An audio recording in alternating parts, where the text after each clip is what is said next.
Gente, o site de vocês, o História Militar em Debate, ele foi pioneiro no Brasil, tá, em tocar numa ferida, que é o baixo efetivo russo na guerra. Né? Essa economia de força dos russos, essa sovinice da Rússia em colocar tropas no terreno, acabou gerando diversos reveses. Né?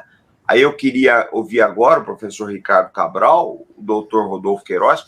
Eu queria que vocês falassem sobre isso, por que a Rússia usou efetivo baixo, se isso já foi resolvido, se as reservas que o Surovikin está autorizado agora a estar recebendo aí, se vão resolver o problema, enfim, se esse painel ele está mudando, se foi isso mesmo, se realmente os russos foram econômicos nisso. Por favor, com vocês a palavra. Isso aí o Rodolfo merece o mérito.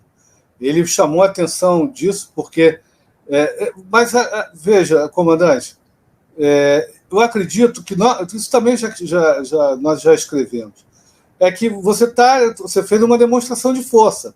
É o que na Marinha chama de mostrar a bandeira, né?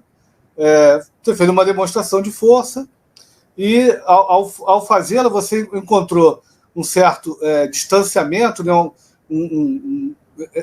Como é que eu direi? As forças que entraram primeiro em contato com os russos foram forças de segunda linha, né? Ali na região de Donbas e em outras regiões, que permitiram os russos avanços rápidos, porque as forças, mesmo que digamos, com efetivo baixo, eram forças profissionais, muito bem treinadas, e conseguiram avançar rapidamente no terreno. Eu acredito que essa tenha sido a principal, aliás, é uma coisa fantástica, o que eles fizeram, o tanto de território que eles conquistaram, com um efetivo tão baixo. E isso é contrário, inclusive, sendo assim, bem, usando o que você falou, economia de força, né? Usando muita manobra, né? Massa, o conceito de massa, o conceito de manobra pontual, né? Buscando os pontos de ruptura, conseguia a ruptura, avançava rapidamente, né? Promovia movimentos em pinça, toda hora faziam movimentos em pinça, taticamente, isso é extremamente difícil.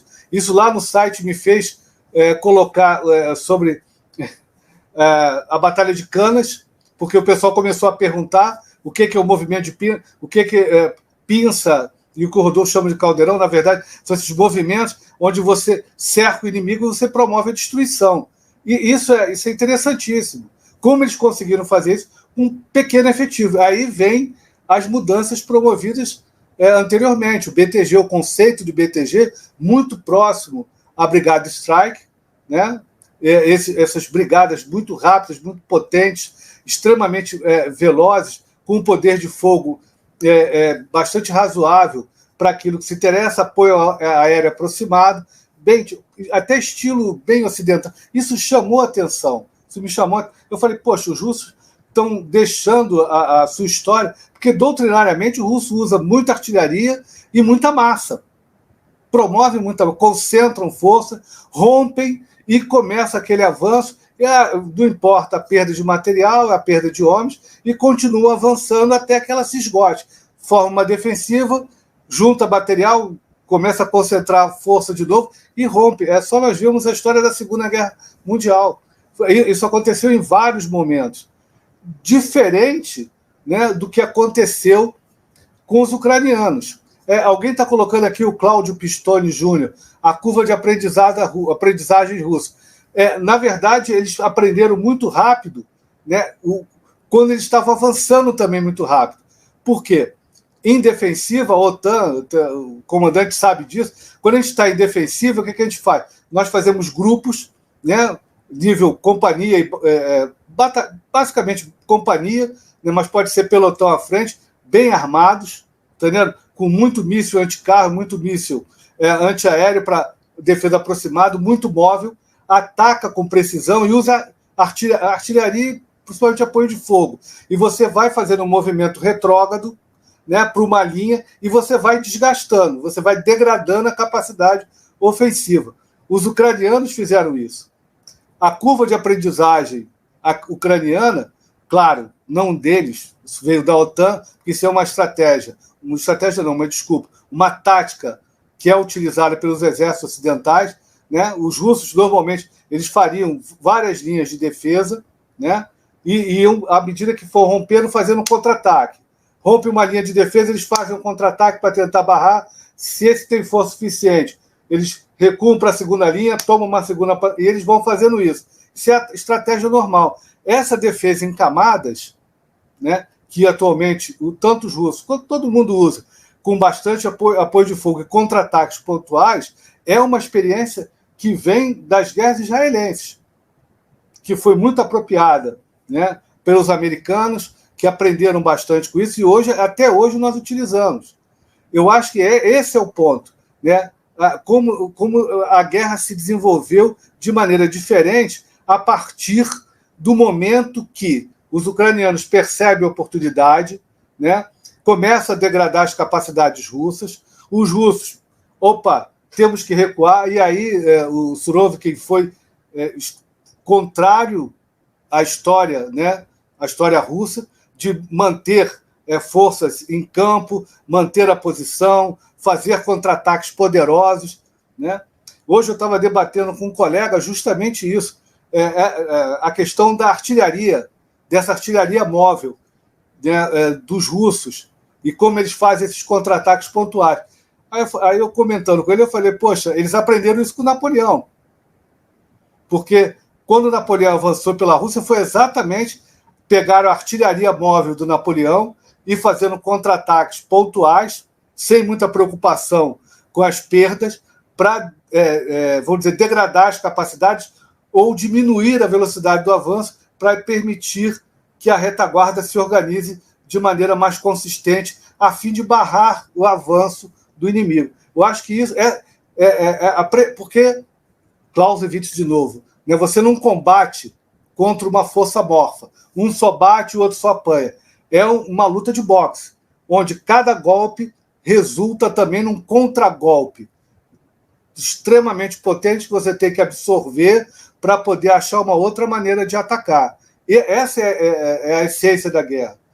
E sem me alongar, mas só para colocar uma questão que também passa por essa curva de aprendizagem, como o colega chamou, eu chamo de uma outra questão, da questão mais estratégica, né, de que quando você estabelece uma política, né, uma estratégia para um objetivo político e ela não é atendida, você precisa fazer um readornamento, você fazer uma, digamos assim, uma alteração que atualize para um novo objetivo político.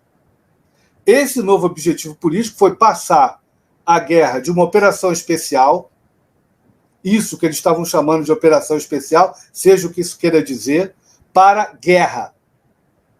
E é guerra agora. Os russos estão encarando, a partir da ofensiva, contra-ofensiva ucraniana, guerra. Mobilização dos recursos, dos meios materiais, mobilização dos meios humanos e tratar a operação como guerra. E, principalmente, aprenderam que, enquanto eles estavam combatendo uma guerra de movimento, de etc., eles perceberam que a OTAN combate uma operação multidomínio. Ou seja, um combate em várias dimensões, que é como a gente chama de multidomínio, seria isso. Várias dimensões, né, vai até a quinta dimensão do campo de batalha, e eles perceberam isso e tiveram que se adaptar. Isso que o Rodrigo chama de lançar drones é porque houve a necessidade dos russos degradar as capacidades S-4 e SR. Porque senão eles iam continuar apanhando. Enquanto é só você... Gente, eu chamo a atenção. Os americanos fizeram isso, né? Parecia um empreiteiro, um big business americano, um magnata. Ok, eu coloco meus satélites para operar em cima aí de vocês. Outro, eu vou direcionar meus satélites de busca de recursos naturais para o território ucraniano. Ok, eu forneço essa informação por um preço módico. Vocês nem precisam pagar. Mentira, quem estava pagando era o governo norte-americano. E fizeram isso muito rapidamente. Os russos aprenderam isso. Ok, a guerra agora é multidomínio. Eu sei lutar essa guerra. e estão degradando essas capacidades, como o Rodolfo chamou a atenção. Tá? Desculpe se eu me alonguei nessa explicação.